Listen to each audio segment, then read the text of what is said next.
All right, guys, got some notes. Just got done spraying this 13,300 board foot job, barndominium office warehouse type of complex. This is the office space. I think it's gonna have some living space, but who knows?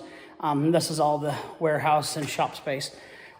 Just got done using the Graco RTX 5000 Pi. And here's some notes. Let me turn this around and I'll read some notes to you. Let's see. Will that stay right there? Okay, so that's the area I just got done in. Okay, so here talking about the Graco RTX 5000 spray rig. I've got the PI version. Couple details on it. I'll give you. It's a four-year-old machine. I bought it used from a friend that bought it brand new. He's a painter. Thought he could, stretch out his business a little bit by doing some texturing, and that didn't work out for him. So it just ended up being a tool that I ended up borrowing from him all the time. Renting it, and then eventually I just told him, I'm not bringing it back. What do you want for it? So I did like 3 or 4 jobs for him for free, and he gave me the spray rig.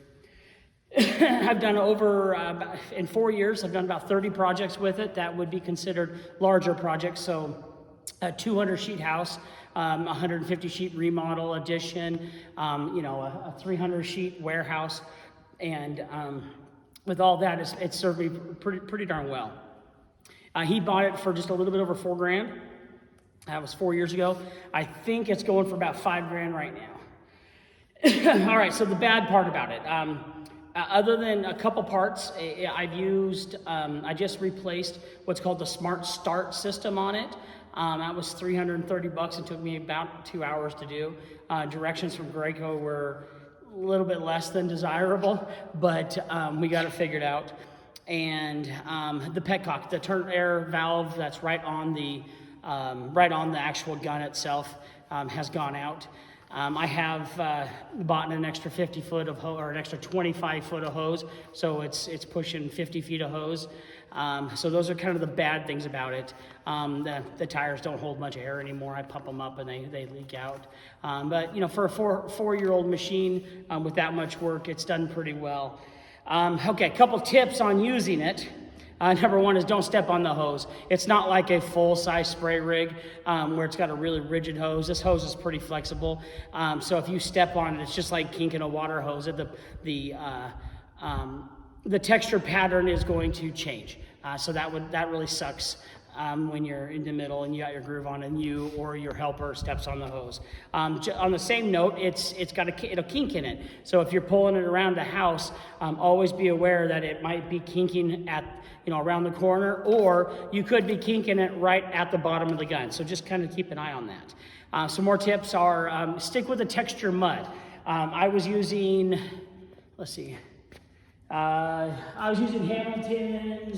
Hamilton's ReadyTex is what I've been using. That's what my supplier carries. That's what our local Home Depot carries. 2 guys, one to mix and load and help move it around, and one is spraying. It's just like the big machines. Almost all spray crews are 2-guy crew. Make sure when you're mixing it up, you're using a consistent amount of water. You don't want to pour in a thick bucket, then a light bucket, and a thick bucket. It's not like a big spray rig where once you're done mixing, you're done, and that whole house has the same consistency. I've noticed that a little bit thinner mud does well. I just keep the orifice down a little bit. I think I've been most of the time I'm using a number 4, and they have ones that are all the way up to 1/2 inch on diameter versus the 1/8 inch number 4. I don't know why you would use a big one like that. I couldn't personally get the machine dialed to do a heavy knockdown, and I'm talking splatter dots that are hucking out there at a quarter size and stuff like that. It does have the pump is not super strong, so it's not going to want to pump up the stairs or even really up scaffolding very well. So just be aware of that. If you're going to be spraying a tall cathedral ceiling and you're up on scaffold, this pattern is going to be a little bit lighter, so you might have to thin your mud up or turn your air pressure down a little bit in order to get the same texture pattern way up high. Another one was worked out really good for me was get a really heavy extension cord. Get like 100-foot 10-gauge cord. That way you can plug into the garage and go all the way through the house or the laundry room, some kind of a 20-amp circuit, and that'll help keep your machine running healthy and you're not jumping around from 15-amp circuits throughout a house. The machine has a switch on the back of it that is a 15-amp or 20-amp, and you can switch it, and that will I guess it lowers down the draw of the motor, and it does make a significant difference. So it's kind of like running just a kink in the hose. You just feel like something's different when it's going. It just doesn't put out quite the oomph as you're expecting. Overall, it's a great little machine. It really is. It's not a spray rig. So all the guys out there are like, oh, it's just a piece of crap. Well, yeah, compared to a $20,000, American Spray or Spray King or whatever your region has, yeah, it's a piece of crap compared to the hose. But man alive, it is amazing compared to a hopper. If you've ever held, a hopper over your head for more than an hour, you'll really benefit. You'll really understand when I say holding an 8-pound gun with a line that you can switch hands versus a 20-pound hopper that only has a 30-inch spray distance. It's a huge difference. I mean, it's a game changer. It's a lot of money, but if you do one big project a month, it'll pay for itself in a couple of years. I mean, really easily.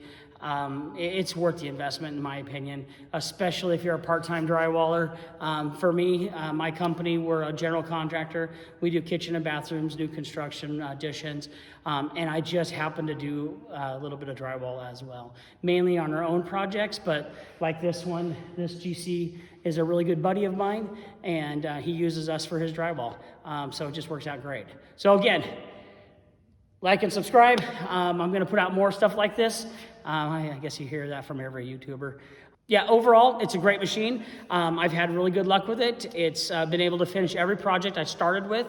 My big American Spray 150-gallon one that I had before, it broke down on me every once in a while.